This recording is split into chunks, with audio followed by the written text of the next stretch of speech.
group selain Thai លោកម្ចាស់ខមមិន group ស្លាញ់ Thai ញាតិប្រុសស្រីមកស្ដាប់ទាំងអស់គ្នា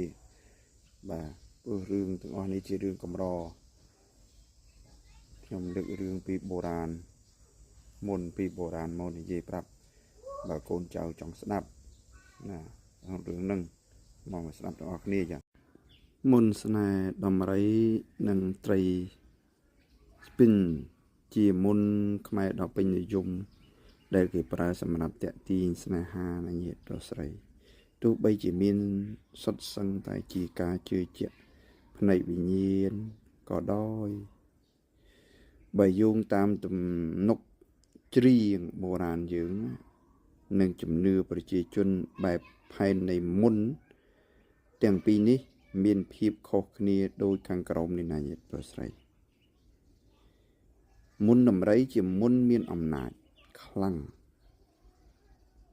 ដោយសារដំរីជាសត្វដ៏អស្ចារ្យនិងមានកម្លាំងគេជឿថាអាចឲ្យមនុស្ស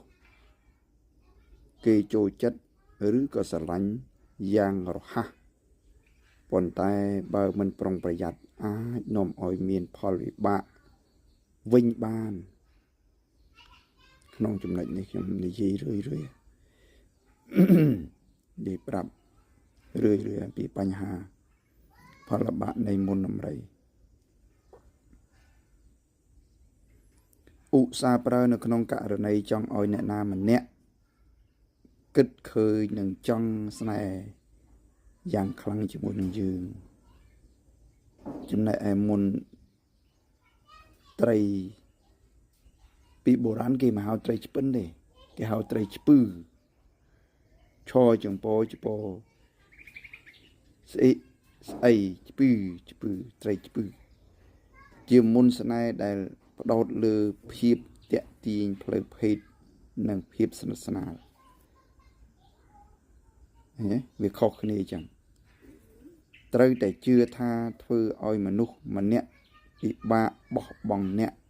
ហើយមានអារម្មណ៍ស្រឡាញ់យ៉ាងជាប់ជាជ័យជានិច្ចអញ្ចឹង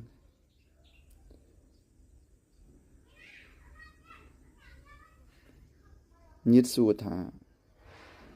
មួយណាឲ្យផលលឿនជាងយ៉ាងញាតិស្ដាប់បានណាផលរហ័សជាងគឺមុនដំរីស្នេហ៍ដំរីណាមុនដំរីនេះអាចឲ្យយើងស្នេហាលឿនជឿនលឿនជាងតែ